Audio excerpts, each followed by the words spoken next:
बड़ी खबर का रुख करेंगे जहां लखनऊ एनआईए कोर्ट का बड़ा फैसला सामने आया है और आईएसआईएस समर्थक राकीब इमाम अंसारी को 5 साल की जेल हुई है। आतंकी गतिविधियों के मामले में दोषी करार और एनआईए की विशेष अदालत ने ये सजा सुनाई है।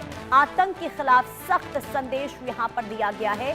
ये बड़ी खबर आपको बता रहे हैं। एनआईए कोर्ट की ओर से आतंकी गतिविधियों में शामिल जिसे दोषी करार दिया गया है, लखनऊ एनआईए कोर्ट की ओर से ये बड़ा फैसला सुनाया गया है। विशेष अदालत ने सजा सुनाई है। आतंकी गतिविधियों में शामिल जिसे लेकर ये बहुत बड़ा फैसला, और क्योंकि कई तरह से लगातार जानकारियां सामने आ रही थी कि जो ये व्यक्ति है वो आतंकी गतिविधियों में शामिल था और इसे लेकर अब 5 साल की सजा का ऐलान हुआ है।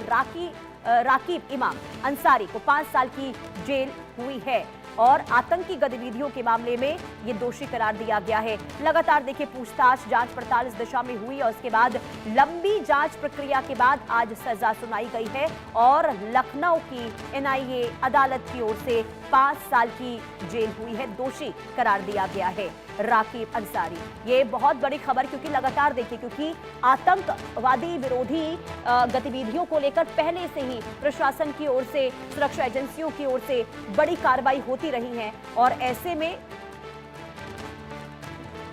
ये बहुत बड़ा कदम इस वक्त माना जा रहा है। अभिषेक सिंह संवाददाता तमाम जानकारी के साथ जुड़ चुके हैं। अभिषेक, बहुत बड़ा फैसला एनआईए कोर्ट की ओर से, क्या कहा गया है, क्या दलीलें रखी गई थी और 5 साल की सजा सुनाई गई है, जेल की सजा?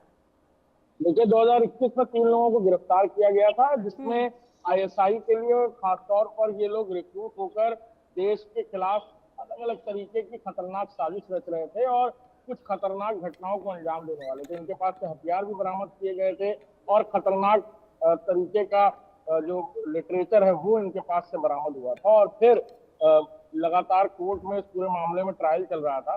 बीते दिन एनआईए की विशेष अदालत ने इस पूरे मामले पर सुनवाई करते हुए 5 साल की सजा और आर्थिक दंड भी सुनाया है इन तीनों में। और सीधे तौर पर कहा जाए तो इनकी संलिप्तता को लेकर एनआईए ने बाकायदा जो चार्जशीट तैयार की थी वो बहुत वाटर टाइट थी और उसमें कई सारे एंगल्स थे जिसमें ये साफ जाहिर था कि ये लोग किस तरह आईएसआईएस के लिए न सिर्फ काम कर रहे थे बल्कि आईएसआईएस के लिए खतरनाक तरीके से नौजवानों को रिक्रूट करने जैसी भी जो साजिश थी वो रचते हुए नजर आ रहे थे, जिसके बाद कोर्ट ने इन्हें दोषी पाते हुए 5 साल की सजा सुनाई है।